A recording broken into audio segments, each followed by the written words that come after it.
Well, hi, it's Tom. You know, here in the United States, for the next about 36 days, we're going to be engaged in some pretty interesting political drama. Tonight, the Republican CNN YouTube debate will be televised, and I started thinking about what's going to happen over the next 5-6 weeks, and it got me thinking about a very interesting development that's taken place in politics this year, one that I haven't heard before. If you'll notice, often when you're listening to political analysts today, you will hear them begin to talk about they'll use the word narrative when they're talking about politicians, about how what politicians are trying to do is to shape the narrative. Now, what are they talking about? Well, a narrative is a story, right?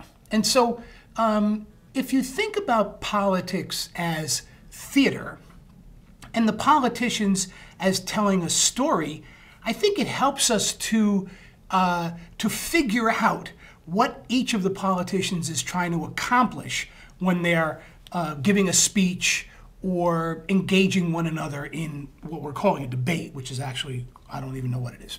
But let's think a little bit about narratives and about stories. You know, there are two important things we have to remember about stories. All stories have to have characters, right? And all stories have a structure.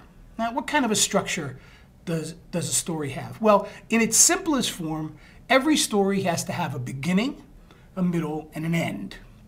So when politicians are telling a story, the kind of story that they're usually telling goes something like this. And the structure of the story and the characters in the story are often similar, but the plot is frequently very different. Let me tell you what I mean.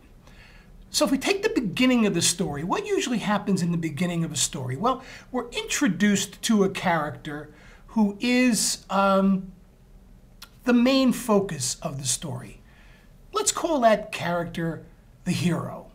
Now, in a political story, that hero, I'm going to use hero with a small h in the beginning of the story, because that hero is usually us.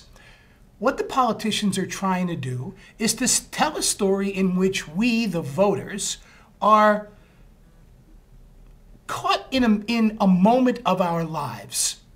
We're workers in an industry that is under attack by illegal aliens, right? So right there, we have ourselves, the hero. In the beginning of the story, they kind of set it up, frame it, as you will, frame the story as here we are, workers, just going along, trying to do our jobs and live our lives, and we are now under attack by illegal aliens who are coming in to take our jobs, to use our health care, those kinds of things. So we have the hero, ourselves, and suddenly, by virtue of this other character who, if we have a hero, we usually have a villain, don't we?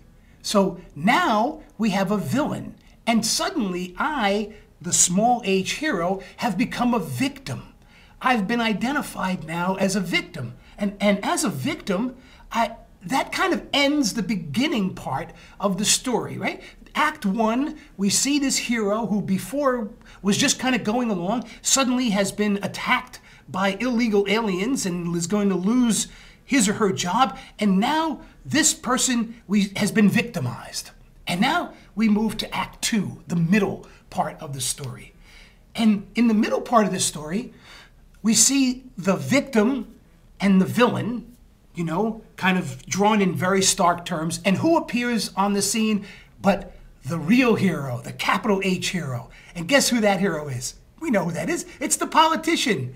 I am the hero. I am here to save you. So the politician has come in and told us that we as victims of these villains are about to be saved by he, or in this case even she, the hero. So that moves us through 2 as we get introduced to the capital H hero. Act 3. In Act 3, the end of the story, what happens? The hero, the politician, rights the wrong by slaying the villain. Well, they can't really slay the villain because they're politicians, and so all they can do is tell us how they're going to slay the villain. See, this is what the promises are. All the promises that politicians make us are ways of telling us how they are going to be heroic in solving our problems, the victims, by attacking the villains. And so the end of the story, we all live happily ever after because the hero has taken care of all of our problems. We're no longer victims. We are great. We have slayed. They have slayed. We don't ever slay anything. We're just always the victims, and then we become saved by the heroes. The hero has saved the day by slaying the villain. Be gone, illegal aliens. Be gone, war on drugs.